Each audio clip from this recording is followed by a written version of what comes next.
channel. My name's Jamila and this is Jamila Creates, where we create beautiful things. First off, new painting. I did it with printed stuff and garbage, so that's fun. My shoe rack has always been here, but I'm not sure if y'all have seen it. I'm just making my room more aesthetic. Anyway, so today I made a skirt. Well, actually I made a skirt a few days ago, but you know, metallic paint has to dry. So what I love about this mini skirt is that it's got the adaptive pockets. I didn't show that to y'all though, because I have that in a previous tutorial that I'll link. And not only does it have the adaptive Velcro pockets, but y'all, this is my first project with the hdpe hardware pieces, so I am so excited for that. I just found a couple of hearts and put them aesthetically where they should go. Also, this skirt is a trendy metallic print, but with a twist. I kind of want to make like ombre from the bottom. It's got elasticized back for those of us who need a little bit more, I don't know why I just played with my waistband. Y'all can't see it and it's denim. I'm not wearing the skirt right now. So yeah, the waistband on the skirt, the back of it is elastic and the front is plain. You can wear a belt with this skirt. You could even, coming soon to my shop, is going to be little belts made of HDP plastic, so you could even do a little clip-on belt of that, or you can do whatever with it. It's really fun. Oh, and it's going to be one of the first things in my collection that's plus size. I haven't measured to see exactly which category of plus it fits into, but I know it's too big on me, so it's going to be plus by definition. So that'll be fun. Anyway, I'm just about to throw it into the wash, make sure that I didn't waste my time painting all of this, and that the fabric paint actually stays. I already put it in the dryer, which I know sounds backwards, but you put it in the dryer to set the paint. I'm not sure if I'll have that in the video or if I remember to voice over, but yeah, after you're done painting, if you're going to do this, put it in the dryer to set the paint. Anyway, without further ado, let's get to it. So here are the pants. You can see I just kind of pinned them on the mannequin to show what we're working with. So it's got this waistband on the front and the back, and I'm going to take that front part off. And you can see what I really loved about these and why I got them was big open pockets. So this is kind of the before shot. So the first thing I did is I zigzag stitch on the side seams. I did that off camera, and that's just to hold the back waistband in place for when I cut off or seam rip. I'm going to seam rip this front waistband. I'm not going to do that on camera, but I'm going to take off the whole thing. And before I get rid of the front waistband, I'm just cutting them into shorts, and then I'm going to hem them. I forget how much exactly or how long exactly I wanted it, but measuring is, you know, always recommended to keep it at the height you want, etc., etc. So yeah, there was something else I was going to mention. Oh yeah, and I made sure that when I measured it, I kept enough of the bottom to where I could make a new waistband for the front. Because you're going to see I want that ruched elastic effect on the back, but not the front. So the idea of making a whole new waistband also has to do with having enough fabric that I can, from the legs, that I can kind of make a whole new front. And you can see that I pointed there. That's just because that's where I want to seam rip up the crotch on both the front and the back. So after seam ripping the front, I'm just cutting the waistband at the top fold where it folds over, so that I still have that nice smooth flat top to it, but I'm going to be putting other fabric on top of that. If what I said doesn't make any sense, you'll see in a sec.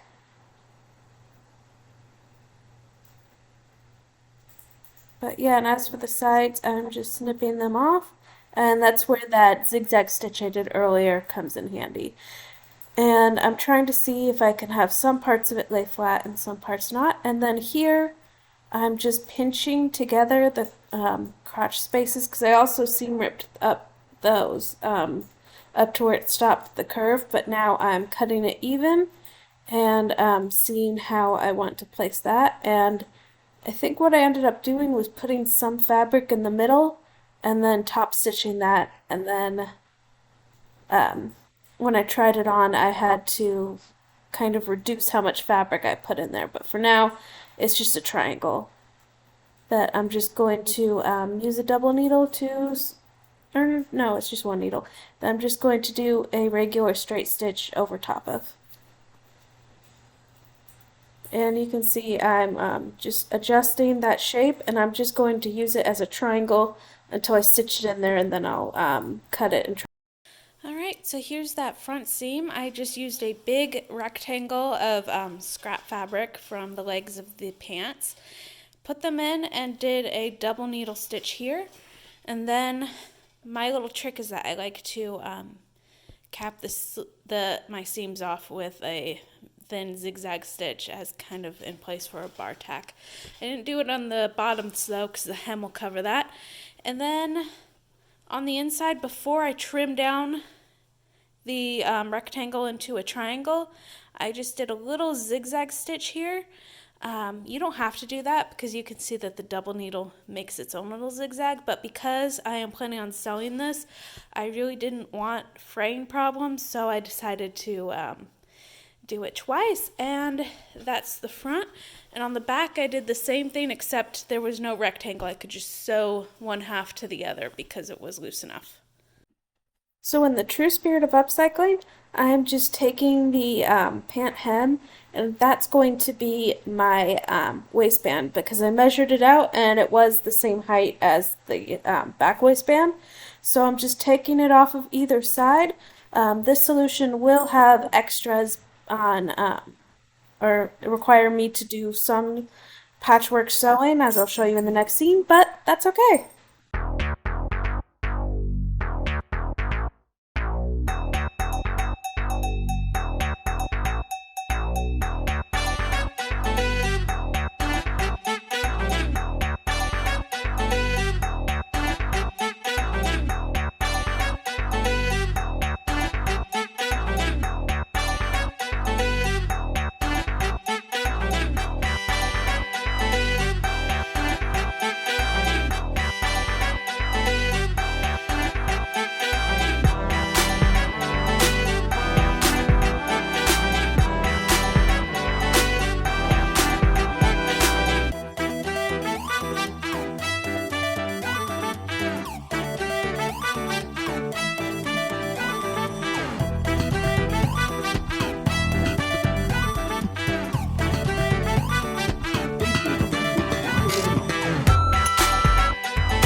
So I sewed one side of the pant leg to both of these, and it should be more than enough, although I will have seams throughout, but sometimes that is the nature of upcycling. So I also ironed it as flat as I could get it, so that I have a reference. To see where to cut this is where these previous lines match up and then add however much. I'm going to add just a little bit to this because I feel like the front should be long, or the back should be longer to catch.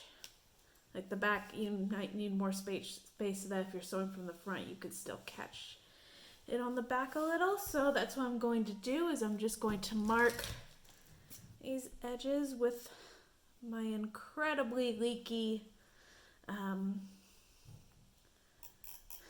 chalk pen, trying to hold this as flat as possible, and then I'll just use a ruler to make straight lines and then add some space to this, a little bit extra on the seam allowance.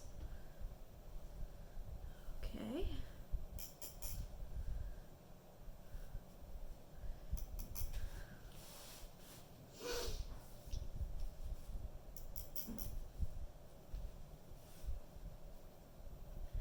Also, that might account for some of these folds that were incredibly stubborn. All right, so after I do that, which I'm going to do off camera, I think, I'm just connecting these into a straight line and cutting them. And then I'm going to be putting a interfacing down, excuse me, just to strengthen that a little bit. And then I will cut it and turn the camera back on for, actually I'll cut it before the interfacing, but you know what I mean. I'll cut it and turn the camera back on to show y'all me putting it on the skirt.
So I tried it on and some new insights. I think the minimum amount of seam I should take is good because this is too big for me, which means it gets to be plus size. I'm so excited to have more plus size stuff in my shop.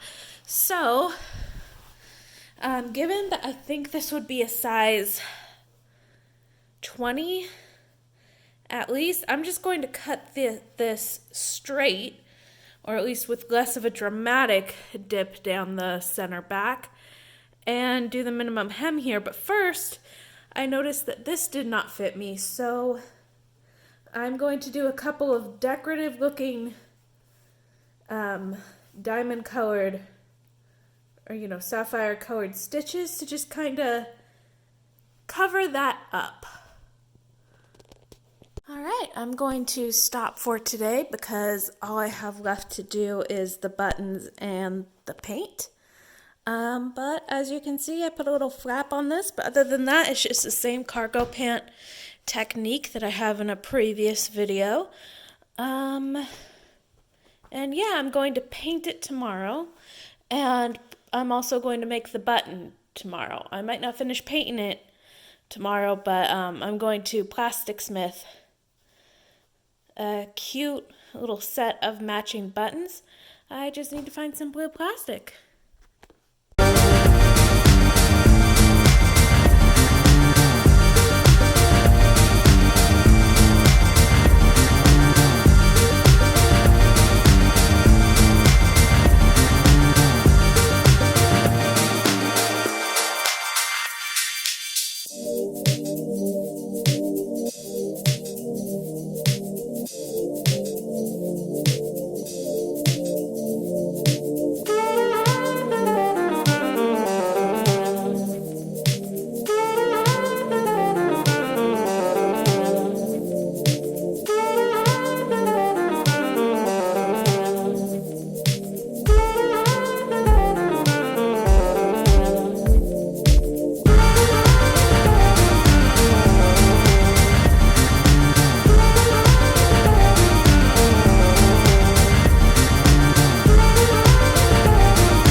As you can tell by my outfit and my setup being exactly the same, it's been about 1 second since I filmed the intro, but I hope y'all enjoyed the skirt, and if you take a whack at it yourselves, please tag me in your social media to show me what you do. And if you like tutorials like this and want to keep watching things from me, please make sure to like and subscribe and ring the bell so that you're notified when I have a new tutorial out. And I will link my store below in case you want to buy the skirt. So until next time, bye. Happy sewing.